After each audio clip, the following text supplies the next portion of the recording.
الحمد للہ رب العالمین۔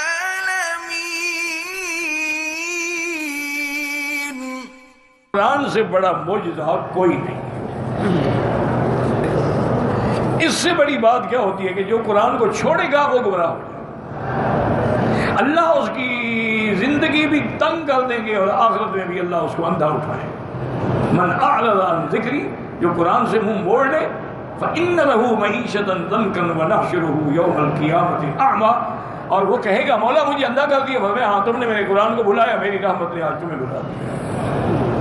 تو اس لیے ہمیشہ یاد رکھیں کہ جب قرآن موجود ہے، یعنی اللہ کے نبی کا معجزہ ہر گھر میں موجود ہے، ہر مسلمان کے گھر میں موجود ہے، اور ہر زبان میں ترجمہ موجود ہے۔ جتنی معروف زبانیں ہیں تقریباً مجمع ملک فہد جو ہے، اللہ ان کی قبر پہ رحمت کرے، جو انہوں نے پریس لگایا تھا نا قرآن کے لیے مدینہ پاک میں، تقریباً 13 زبانوں میں وہ ترجمہ شائع کر کے تھے، اور پوری دنیا میں بھی قرآن شائع ہو رہا ہے۔ میں کل ہی پڑھ رہا تھا کہ ایک میری بیٹی نے اپنی زندگی کا معمول یہ بنایا ہے کہ وہ ہاتھ سے قرآن لکھتی ہے، اور جب وہ قرآن مکمل ہو جاتا ہے تو کسی ادارے کو، کسی مدرسے کو ہدیہ کر دیتی ہے۔ کتنی بڑی محنت ہے کہ عورت گھر کے کام بھی کرے، بچوں کو بھی سنبھالے، شوہر کے ناز نخرے بھی برداشت کرے، اور قرآن بھی لکھے، اور ہاتھ سے۔ اسی طرح ایک چند دنوں کی بات ہے، وہ بھی میں نے اخبار میں دیکھا تھا کہ ایک ہماری بیٹی نے، ایک ہماری بہن نے سونے کی تاروں سے قرآن لکھ دیا ہے، جیسے تاروں سے برائی کرتے ہیں نا کپڑے پہ، ایسے وہ برائی کر دی گئی حروف کی، اور پورا قرآن سونے کی تاروں سے لکھا گیا۔ تو ایسی عورتیں تو اس دور میں بھی موجود ہیں۔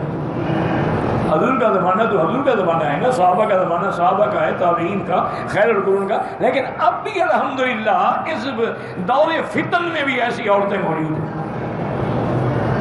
ایسی بیٹیاں موجود ہیں۔ اور میرے معلومات میں جو آیا ہے، چونکہ کافی عرصہ ہو گیا میں پاکستان نہیں جا سکا، لیکن رابطہ تو ہوتا ہے نا جی، کہ جتنی مدارس بنات ہیں، لڑکیوں کے مدرسے ہیں نا، وہ زیادہ محنت سے کامیاب ہو رہے ہیں، اور دور حدیث تک کتابیں پڑھ رہی ہیں، عالمہ فاضلہ بن رہی ہیں، اور لڑکوں سے زیادہ نمبر لیتی ہیں وفاق کے امتحان میں۔ تو یہ نصیب کی بات ہے۔ کسی کو فلمیں دیکھنے سے فرصت نہیں،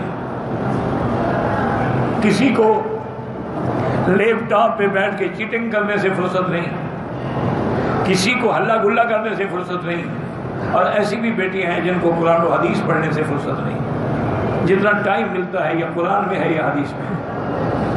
اور ایک ہم عجیب دور سے گزر رہے ہیں، مشکل یہ آ گئی ہے کہ جتنا لڑکی نیک ہے اتنا تنگ ہے۔ پہلے تو اس کا رشتہ ہی نہیں ہوتا، اور جی ملوانی سے کون رشتہ کرے، اگر ہو بھی جائے ہو کہ چھوڑو یار، وہ تو مجھے انجوائے کرنا بھی نہیں جانتی، ملوانی میں پکڑ کے گھر میں لے آیا، بس ماں باپ نے مجھے مجبور کر دیا، کیا میں دکھیانوسی ہر وقت دوپٹہ اوڑھے ہوئے ہیں، مصلی پہ بیٹھی ہے، نماز پڑھ رہی ہے، تسبیح پڑھ رہی ہے، یہ بھی کوئی عورت ہے؟ یہ امتحان ہے اللہ کی طرف سے۔ اور جتنی عورت بے حیا ہے وہ زیادہ خوش ہے، اس کا خاوند بھی خوش ہے، گھر والے بھی خوش ہیں، محلے والے بھی خوش ہیں، کیونکہ وہ سب کو ماشاءاللہ انٹرٹین کرتی ہے، سخی ہے۔ انا للہ و انا الیہ راجعون، فلا نقول الا لا حول ولا قوت الا باللہ۔ دعا کریں اللہ ہماری بہنوں کی، بیٹیوں کی عزت و عصمت کی حفاظت فرمائے۔ میری بیٹی یہ دنیا کے چند دن ہیں، گزر جائیں گے، اصل زندگی تو آخرت کی ہے۔